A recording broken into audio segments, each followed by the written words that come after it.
Vamos a ver qué encaje tendría esto en la Constitución, porque recuerden que el Partido Socialista ha dicho que todas estas concesiones se harán siempre y cuando estén dentro de esta norma legal que nos ampara a todos. Joaquín Urías es profesor de Derecho Constitucional de la Universidad de Sevilla, exletrado del Tribunal Constitucional.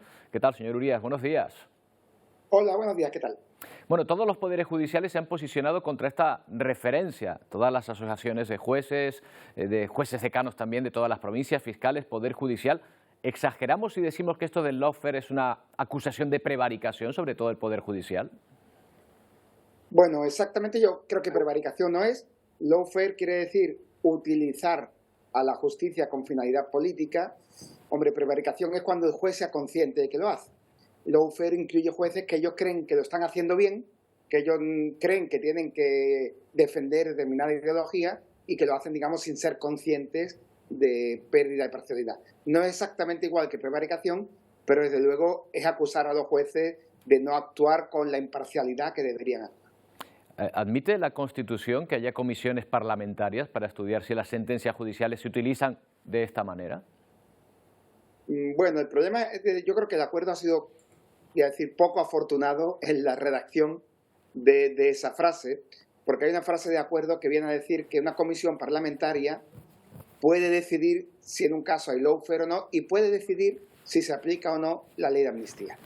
Lo que ayer nos vinieron a decir todas las asociaciones judiciales, y yo creo que con mucha razón, es que esa frase interpretada literalmente quiere decir que el Parlamento decide cómo se aplica una ley, y eso no es así en nuestro sistema. El Parlamento dicta una ley, pero luego son los jueces los que deciden cómo se aplica. Luego tendrá que ser cada juez el que vea si ha habido un uso o no, digamos, lawfare, un uso indebido de la justicia y entra o no en aplicación la ley de amnistía. Desde luego, una comisión del Parlamento no le puede decir a un juez cómo tiene que interpretar una ley. Y yo creo que eso es lo que ha provocado pues, que todas las asociaciones salten unánimemente porque efectivamente eso es contrario al Estado de Derecho. Ya centrados en la amnistía, señor Urías, ¿es posible una amnistía para todos los delitos que abarquen un periodo de tiempo? Es posible, nos falta por ver el texto de la ley. A ver, la Constitución no prohíbe la idea de amnistía.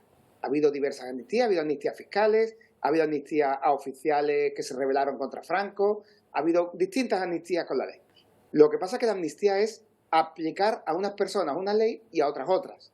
Entonces eso es una diferencia de trato que solamente es posible si se justifica en base de interés general.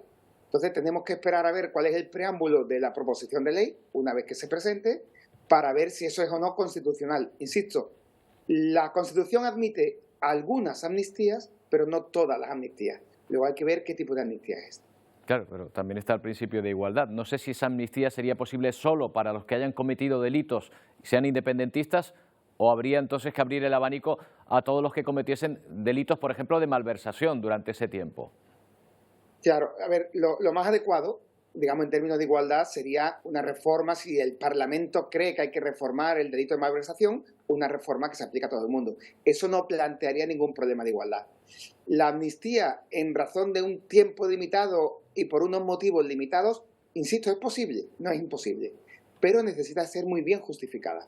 Usted tiene que decirle al país y al Tribunal Constitucional, estos dos grupos de personas están en una situación diferente por esto y por esto, y merecen un trato diferente. Luego, hasta que no veamos la justificación, es difícil explicarlo, pero insisto, no vale una amnistía simplemente para que Pedro Sánchez sea presidente. Tiene que ser porque se va a reparar una desigualdad y habrá que ver cómo lo justifica el texto. Claro, habrá que buscar cuál es esa desigualdad, entonces. Señor Urías, la verdad es que el documento es muy denso, todo esto dábamos para una tesis doctoral, solo el documento en sí, pero nos ocupamos de otra parte, del artículo 92, al que hace referencia también, sobre los plebiscitos. ¿Admitiría ese artículo un plebiscito sobre el futuro, la futura independencia de una comunidad autónoma española? Claro, ahí fíjate que la respuesta nunca es sí o no, porque jurídicamente sabes que siempre nos andamos con matices. A ver, ese punto de acuerdo tiene un lado yo creo que muy positivo desde mi punto de vista personal, y es que ahí parece que Junts se compromete a no organizar un referéndum si no es en el marco de la Constitución. La referencia del artículo 92 quiere decir que Junts no va a organizar un referéndum por cuenta propia, sino que va a pedir que lo organice las Cortes Generales. Yo creo que eso es un avance para todos. Ahora, claro, ¿permite el 92 un referéndum en el que le pregunte claramente a la gente ¿quiere ser independiente? No. Pero hay otro tipo de preguntas que podrían permitirse. Por ejemplo, el artículo 92 podría permitir ¿quiere usted que el Parlamento inicie un procedimiento para reformar la Constitución que finalmente pueda llevar? Bueno, pues eso sí. Entonces dependería de la pregunta. No cabe preguntar por la independencia, claro que no, pero es posible buscar otra pregunta. En todo caso, yo me quedaría con lo positivo, y es que parece que el señor Puigdemont acepta que no va a convocar un referéndum si no es con el permiso de las Cortes Generales, y eso es un cambio importante. Ya, parece. La cuestión es también que tampoco se explicita, ¿no?, ese artículo. Pero volviendo sobre ese artículo 92, por ejemplo, podría preguntarse si usted está de acuerdo en reformar el artículo, creo que es el 2 de la Constitución, para que no se aplique pues que España es un país, digamos, una nación indisoluble, por ejemplo. Claro, bueno, eso sería complicado. A ver, lo que ha dicho el Tribunal Constitucional es un referéndum no puede hacer una pregunta contraria a la Constitución. Pero sí es posible un referéndum en el que preguntemos sobre una reforma. Yo creo que, hombre, el artículo 2 es la esencia de la Constitución. Ese artículo en sí es intocable porque define cómo es España, cambiar el sistema. Pero, por ejemplo, podría someterse a votación si estamos de acuerdo con que en el título octavo, que es el que regula las comunidades autónomas, se incluya un mecanismo en el artículo, pues habría que buscar un artículo, el 150.bis, habría que inventarse un artículo, incluir un artículo donde se permita un pronunciamiento sobre la eventual independencia. Bueno, eso es posible como pregunta, pero es dar una vuelta que efectivamente no es una pregunta de independencia, sí o no. Sería preguntar si se pone en marcha un proceso democrático en el que toda España participe y en el que se lleve algo. Luego, el 92, la alusión al 92 restringe mucho las posibilidades de un referéndum de independencia en el corto plazo.